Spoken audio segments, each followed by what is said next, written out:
Tudo pode acontecer da forma mais inesperada e muito mais rápido do que a gente imagina. Nós precisamos estar cada dia nas mãos de Deus, porque a história vira muito rápido, nós temos que estar preparados. Agora, vamos viajar no tempo e encontrar um dos personagens mais marcantes do Novo Testamento. Paulo, o apóstolo preparado e escolhido diretamente por Deus. Gosto de Paulo porque foi um homem que falou com inteligência, ensinou por experiência e escreveu com sabedoria. Alguém que sabia o que era fidelidade, mas também conhecia o que nós estamos passando agora, sofrimento. Paulo era um cidadão romano e ainda falava hebraico, aramaico, grego e latim. Era grande, mas era um homem de aparência frágil.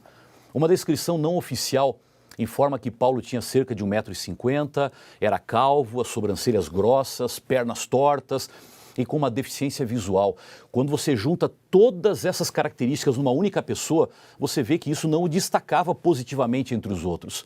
Só que é o seguinte, Paulo foi um dos maiores teólogos de todos os tempos e foi quem estabeleceu os fundamentos da teologia cristã. Ele foi um viajante incansável. Se você lê tudo o que ele fez, você calcula, isso dá mais ou menos 16 mil quilômetros, que devem ter tomado por volta de 280 dias de viagem para alcançar os não alcançados e para fortalecer os que já estavam convertidos. Paulo também foi um tremendo escritor. Observem na Bíblia, ele preparou o conteúdo de 14 dos 27 livros do Novo Testamento. E mais, ele é o protagonista de 120 dos 260 capítulos do Novo Testamento. Ele era grande, foi um plantador de igreja destacado nos seus dias. Ele estabeleceu naquela época, naquele contexto, pelo menos 14 novas congregações. Eu estou só dando um panorama de quem era Paulo para você. Além disso, Paulo foi um pregador profundo. Ele foi responsável por 11 dos 30 sermões que são apresentados no livro de Atos. E quando você fecha uma visão de Paulo, você olha que os seus escritos foram também o fundamento da reforma protestante, que resgatou a base da nossa fé. Paulo não foi um homem qualquer, não. Por isso é que ele tem autoridade para servir de base para a mensagem que nós vamos ter nessa manhã. Mas Paulo, além dessa grandeza toda, ele também experimentou bem de perto o sofrimento. Paulo foi apedrejado lá em Icônio, você conhece a história, foi levado como morto para fora da cidade, mas ele se levantou e foi pregar em Derbe com as manchas de sangue ainda secando sobre a sua roupa. Junto com Silas, ele foi açoitado e preso em algumas das piores prisões daquela época. Mas ele cantou, testemunhou e batizou. Paulo foi preso em Filipos, foi expulso em Bereia, foi ridicularizado em Atenas, foi considerado louco em Corinto, foi apedrejado na Galácia e ainda assim queria pregar em Roma. Sabe por quê? Porque ele nunca deixou de ter um olhar de esperança. Foi esse olhar que fez toda a diferença na vida de Paulo, nos seus escritos e no seu testemunho pessoal. Ele aprendeu a ver a vida com outros olhos. E é por isso que, apesar de todo o sofrimento, ele foi um vencedor, capaz de dizer: combati o bom combate, completei a carreira e guardei a fé. Mas quando nós falamos de crise, de sofrimento, de calamidade, Paulo é uma autoridade no assunto. E é por isso que eu quero convidar você a aprender de Paulo, aprender pelo menos 4 lições que vêm daquilo que Paulo viveu e também daquilo que Paulo escreveu. A primeira lição você encontra comigo na Bíblia. E se você tiver sua Bíblia, pegue a Bíblia aí agora. E se não puder, use algum equipamento eletrônico que você tem nas mãos para ir ao livro de 2 Coríntios, capítulo 4 e o verso 17. Ali tem o primeiro texto e a primeira lição que a gente aprende do apóstolo. Veja o que ele diz aí. Você está encontrando ainda, mas eu já vou lendo aqui para a gente ganhar um pouquinho de tempo. Diz assim: porque a nossa leve e momentânea tribulação produz para nós um eterno peso de glória, acima de toda comparação. Observe bem, primeiro, Paulo nos ensina a enxergar além da crise. interessante, isso tem que chamar nossa atenção. Você acha que Paulo podia chamar a sua tribulação de leve? Ele foi preso 7 vezes, ele foi chicoteado 5 vezes, ele foi espancado 8 vezes, ele sofreu 3 naufrágios em 30 viagens de barco. A gente precisa aprender com ele, o segredo não estava no que Paulo sofreu, mas na maneira como ele encarou o que ele sofreu. O seu olhar estava em Cristo e o seu compromisso era com a missão. Por isso, quando ele enfrentava o sofrimento, ele via o sofrimento de Cristo por ele. Ele olhava além. Quando ele encarava a tribulação, ele via o resultado na vida de pessoas transformadas. Ele enxergava além. Na balança de Paulo, o peso da glória era ouro e o peso da tribulação era palha. É por isso que Ellen White nos desafia a experimentar o lugar de Paulo. Você sabe que Ellen White é uma pessoa que Deus chamou para um ministério especial e as palavras dela nos ajudam a entender a Bíblia e são especiais para nós também. E ela diz assim, se Paulo, perturbado de todos os lados, perplexo e perseguido, podia chamar as suas tribulações de leves aflições, de que poderá queixar-se o cristão de hoje? Quão insignificantes são as nossas tribulações em comparação com as muitas aflições de Paulo. Elas não merecem ser comparadas com o eterno peso de glória reservado para o vencedor. Pense comigo, a crise não é o fim da esperança. Como Paulo, aprenda a enxergar além da crise. Hoje as pessoas só estão vendo crise, ameaça, isolamento, contaminação, só falam das mortes contabilizadas. Não é difícil enxergar, falar e reclamar disso. Mas a minha pergunta é quem vai ser capaz de enxergar além disso? Quem vai ser capaz de levantar sua voz com palavras de fé, coragem e esperança, dizendo que Deus nunca prometeu uma vida fácil, mas Ele garantiu que a chegada valeria a pena? O problema, todos vêm. Quem vai ser capaz de enxergar a solução? Quem vai ser capaz de compartilhar a verdadeira solução? E vou dizer para você, a verdadeira solução não está no fim da contaminação, ela está no encontro da verdadeira salvação. Experimente enxergar essa crise com um olhar de esperança como Paulo. A maneira como você vê determina o que você vê. A segunda lição de Paulo está num outro texto bíblico, numa outra mensagem ensinada por ele e um dos textos menos compreendidos dele por aí. Muita gente polemiza ao redor disso. Mas eu quero convidar você para ir comigo à Bíblia, ao livro de 2 Coríntios, a segunda carta de Paulo a essa igreja, capítulo 12, e os versos 9 e 10. Veja aí na sua Bíblia, eu tenho a minha Bíblia aqui.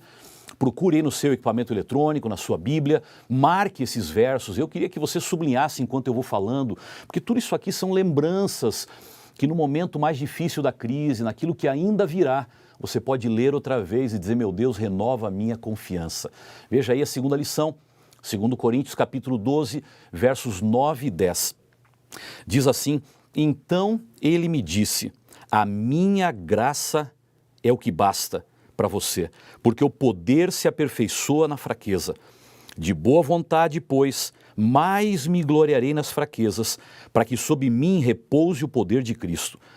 Por isso, sinto prazer nas fraquezas. Olha só, sinto prazer nas fraquezas, nos insultos, nas privações, nas perseguições, nas angústias, por amor de Cristo. Porque quando sou fraco, então é o quê? Então é que sou forte. Aí vem a segunda mensagem de Paulo. Quando eu estou fraco, é que eu sou forte. E ele nos diz, a gente pode crescer com a crise. Paulo estava falando aqui do que ele mesmo chama de espinho na carne. Provavelmente, ele se referia aqui a um problema de saúde que o incomodava, que o ameaçava. E ele pediu cura, ele pediu solução a Deus, mas o espinho continuava lá. Que espinho era esse? Possivelmente era uma dificuldade na visão, uma miopia, um astigmatismo ou algo mais sério como um glaucoma. Nós não sabemos exatamente o que era, mas uma coisa fica clara, com um espinho na carne que afetava a sua visão e fazia com que ele escrevesse letras grandes, algumas vezes tivesse que ditar suas cartas, ele aprendeu a enxergar a vida com outros olhos. Ele se tornou maior com aquilo que poderia ter feito dele alguém menor. Essa dificuldade fez o grande Paulo tornar-se totalmente dependente da graça de Deus. Por isso ele foi capaz de afirmar que era forte justamente porque ele era fraco. E note, as orações de Paulo eram poderosas. Ele orou e a prisão de Filipos tremeu e o carcereiro se salvou. Ele orou e 276 pessoas foram salvas de um naufrágio impressionante. Mas pelo seu problema físico, ele orou 3 vezes e as 3 Deus disse não. É nesse momento que um olhar de esperança faz toda a diferença. Paulo entendeu que o não de Deus significava sim. E a partir daí ele trocou o lamento pela gratidão. Ele trocou a tristeza pela missão. Ele entendeu que quando Deus nos manda por caminhos difíceis, Ele nos dá os calçados mais fortes. É isso mesmo. Se você pensa que Deus só nos abençoa com coisas boas, olhe para a cruz. A pior forma de condenação foi o nosso grande presente de salvação. Não se esqueça, muitas vezes o fundo do poço ensina lições que nunca seriam aprendidas no topo da montanha. É por isso que outra vez Ellen White lembra que o Senhor pode tirar vitória daquilo que poderá parecer para nós confusão e revés. Nós estamos em perigo de nos esquecermos de Deus, de olhar para as coisas que se veem, em vez de contemplar pelos olhos da fé as que não se veem. Olhe para essa crise com um olhar de esperança e permita que Deus lhe faça crescer. Ele pode fazer isso de pelo menos 2 maneiras na sua vida. Primeiro, usando a crise para fazer você repensar a sua própria vida. O momento do medo, da ameaça, da enfermidade ou da perda normalmente nos faz reavaliar relacionamentos, prioridades e decisões. Ou Deus vai lhe ensinar através da crise, levando os seus olhos ao céu. Nas horas difíceis, a gente descobre que não tem a força, que não tem o poder, que não tem a autoridade que imaginava, que as ameaças são muito maiores do que nós mesmos. É nessa hora que a gente pode buscar socorro do céu. E pode acontecer que isso seja feito só por medo dos problemas. Não importa. Deus não abandona nenhum filho sincero que vai a Ele, mesmo que seja só por medo de problemas. É a grande chance do reencontro. Ele sabe que a lágrima do presente vai significar o sorriso da eternidade. Por favor, permita que aquilo que faz você sofrer também faça você crescer. A terceira lição está mais uma vez no ensinamento do apóstolo Paulo. E eu quero convidar você para abrir a Bíblia em Romanos, por favor. Abra sua Bíblia em Romanos, capítulo 8, e os versos 35 até 39. Romanos, capítulo 8, versos 35 a 39. E aqui, para mim, está uma das declarações mais bonitas, tocantes e emocionantes do apóstolo Paulo, que no momento como esse que a gente está vivendo, tem que ser lembrada e tem que nos ensinar uma grande lição. Veja aí na sua Bíblia, Romanos 8, 35 a 39. Paulo diz assim: quem nos separará do amor de Cristo? Será a tribulação, ou a angústia, ou a perseguição, ou a fome, ou a nudez, ou o perigo, ou a espada? Como está escrito, por amor de ti, somos entregues à morte continuamente. Fomos considerados como ovelhas para o matadouro. Agora veja só, em todas essas coisas, porém, somos mais do que vencedores por meio daquele que nos amou. Porque eu estou bem certo de que nem a morte, nem a vida, nem os anjos, nem os principados, nem as coisas do presente, nem do porvir, nem os poderes, nem a altura, nem a profundidade, nem qualquer outra criatura poderá nos separar do amor de Deus que está em Cristo Jesus, nosso Senhor. Paulo nos ensina a confiar aqui num Deus que é maior do que as crises. Charles Swindoll lembra que as dificuldades, elas não apagam as promessas de Deus. O tratamento cruel, ele não escapa aos olhos de Deus. E as provações, elas não diminuem o interesse de Deus. Por favor, não esqueça que as crises são passageiras, mas Deus é eterno. Deus é maior. Deus é maior que um vírus. Deus é maior que o medo. Deus é maior que a ameaça. Você não precisa se curvar diante de uma pandemia, se você pode se ajoelhar diante de Deus. Ela é uma ameaça real, eu sei que é. E nós temos que tomar todos os cuidados que estão sendo orientados. Mas o principal cuidado é ter a certeza de que nós estamos nas mãos de um Deus que é maior do que a pandemia. Por que pânico? Por que desespero? Por que medo? Se nós sabemos que todas as coisas contribuem para o bem daqueles que amam a Deus. E essa é uma lembrança do próprio apóstolo Paulo. Seja prudente, claro, tome todas as precauções, faça o isolamento, fique longe das aglomerações de pessoas, mantenha uma distância segura dos outros e cuide da higiene das mãos. Mas, por favor, também descanse no cuidado de Deus. Você fez a sua parte? Você protegeu a você mesmo e as outras pessoas? Por favor, então confie no Deus que é maior do que qualquer possibilidade métrica que Paulo apresentou aqui. Ele vai cuidar da sua vida, ele vai cuidar da sua saúde, vai cuidar da sua família, do seu trabalho, das suas finanças e do seu futuro. Por favor, mantenha ativo esse olhar de esperança. E eu vou garantir uma coisa para você: a ansiedade, sem dúvida, será controlada pela fé. A quarta lição que Paulo deixa para a gente está em Filipenses capítulo 4. Abra sua Bíblia aí, Filipenses capítulo 4. Talvez este seja um dos textos mais conhecidos de Paulo, fáceis de serem lembrados. Filipenses capítulo 4 e o versículo 13. Você conhece de memória, você conhece decor, você lembra disso muitas vezes, mas eu quero confirmá-lo agora. Paulo diz assim: tudo posso. Você pode até repetir comigo se você sabe decor aí. Tudo posso naquele que me fortalece.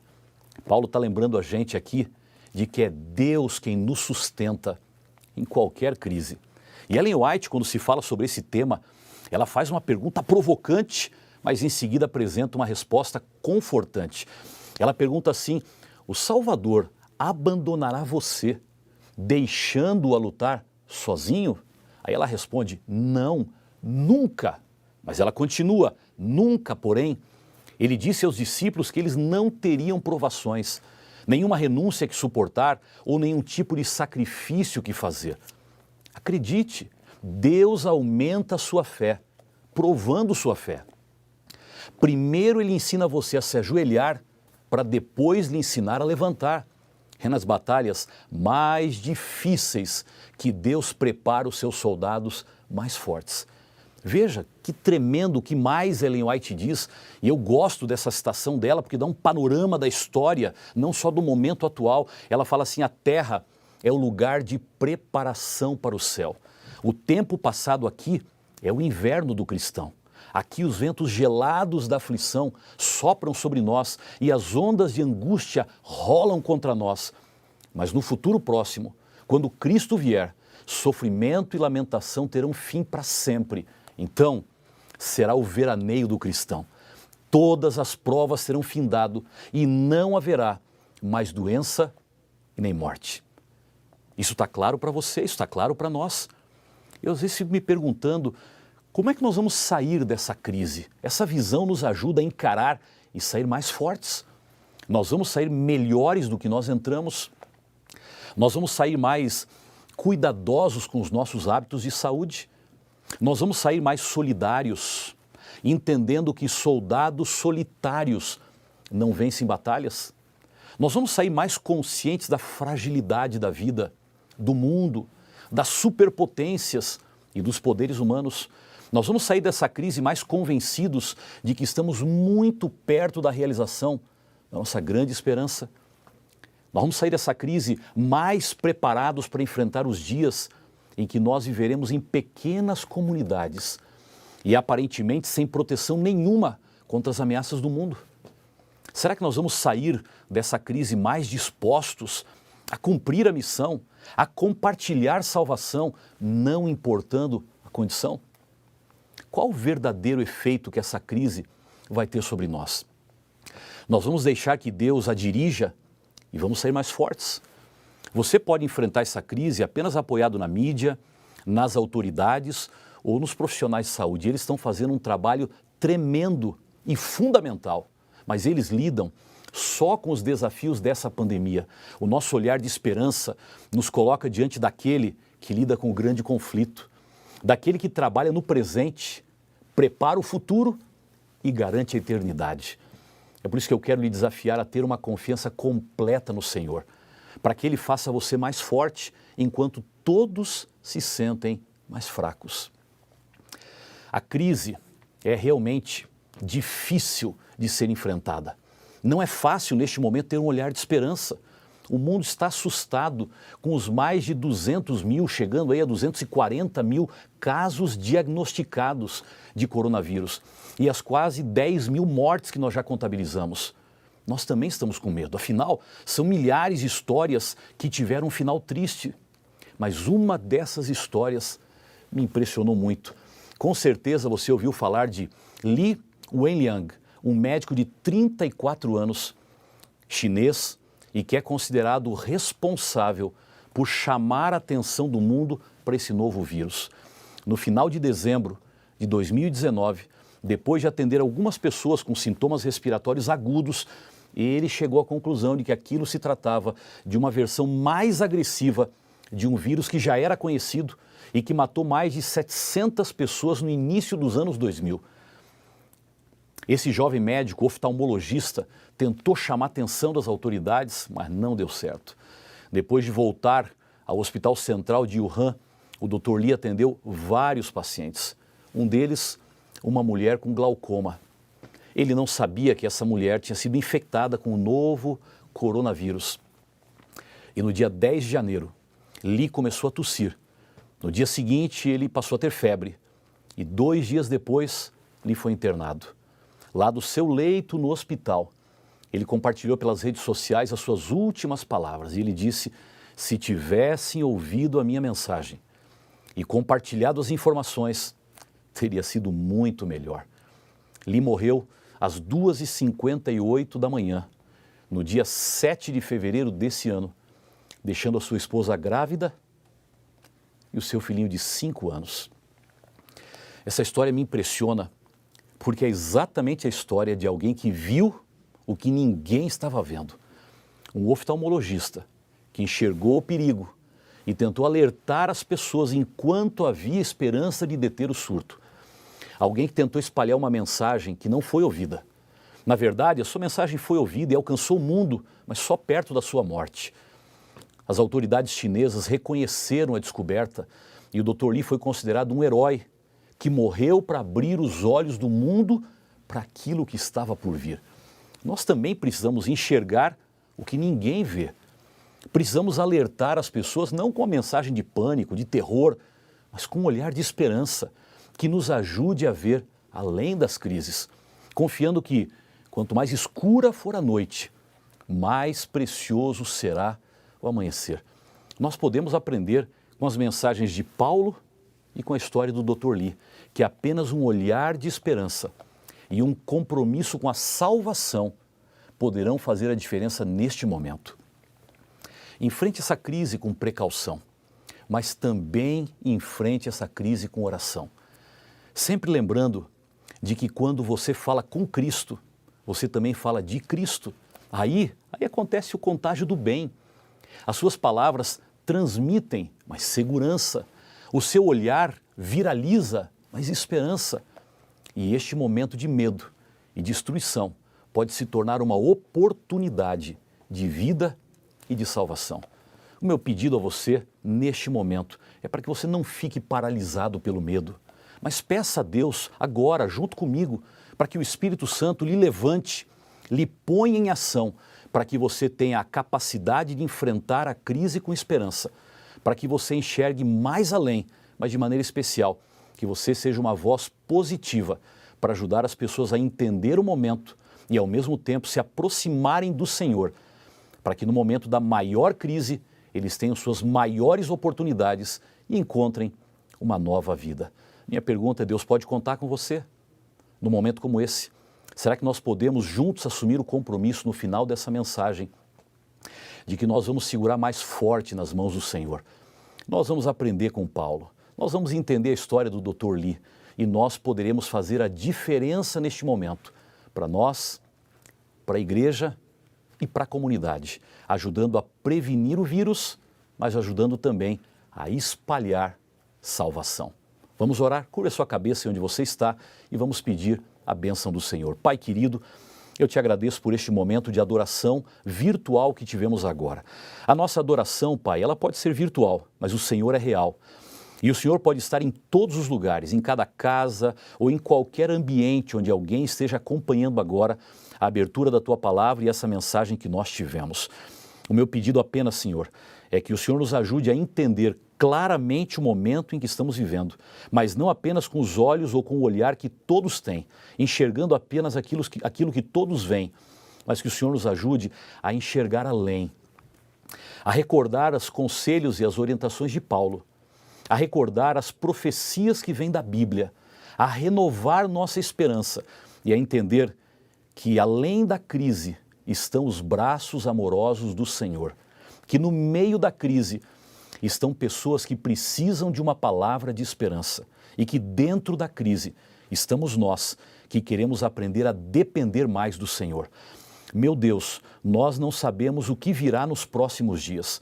Quão grave e complicado pode ficar o problema. Há muita perspectiva, há muita profecia, há muita previsão, mas nós queremos, Senhor, levantar a nossa cabeça, seguir em frente, fazendo tudo o que nos cabe como cidadãos, com a prevenção, com o cuidado, seguindo as orientações, mas acima de tudo, nós queremos continuar confiando que se a crise será mais forte ou menos forte, se ela será mais longa ou menos longa, o Senhor estará no comando de todas as coisas.